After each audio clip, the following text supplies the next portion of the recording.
పనికొస్తుంది.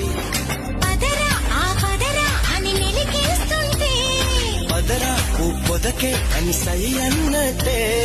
పదరా ఆ పదరా అని మెలికేస్తుంటే, పదరా ఓ పొదకే అని సై అన్నట్టే. చెలి సలహా పస్తే